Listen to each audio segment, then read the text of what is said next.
इसमें कोई संशय नहीं। स्नान तो बहुत दूर की बात है, अगर 400 कोस दूर से गंगा गंगा गंगा ऐसा बोल दे तो निष्पाप होने लगता है। गंगा गंगा यो ब्रूयात योजना नाम सतैरपि, 100 योजन का मतलब होता है 400 कोस।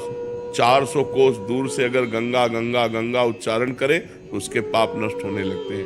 तो गंगा पापम शशि तापम दैन्यम कल्पतरुस तथा, कल्पतरु गरीबी का नाश करता है, चंद्रमा ग्रीष्मता का नाश करके शीतलता देता है, गंगा पाप का नाश करके पुण्यमय बना देती है।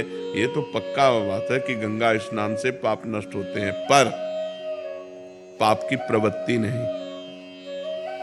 इसीलिए लाभ नहीं मिल पाता। समझ पा रहे हो?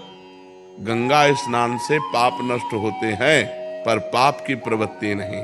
भगवान के भजन से पाप की प्रवृत्ति का नाश हो जाता है। तो इसलिए गंगा को भी पवित्र करने के सामर्थ्य भगवान के भजन कर। तीर्थी कुर्वन्ति तीर्थानि, जो निरंतर भगवान के नाम जप में डूबे हुए, भगवान के ध्यान में डूबे हुए, वो गंगा में चरण रखते हैं तो गंगा निष्पाप हो जाती है। गंगा पाप हरण करने में परम समर्थ है, इसमें कोई संशय नहीं, पर पाप की प्रवृत्ति नहीं। पाप की प्रवृत्ति का नाश होगा अध्यात्म भजन के द्वारा।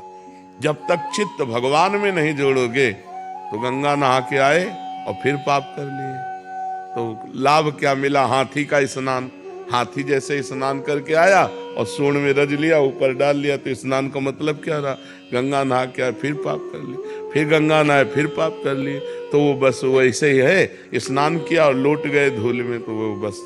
तो पाप की प्रवृत्ति का नाश होना चाहिए, और वो नाश होता है भगवान के नाम जप करने से, भगवान की लीला कथा सुनने से, भगवान के भक्तों का संग करने से, भगवान की प्राप्ति की लालसा करने से।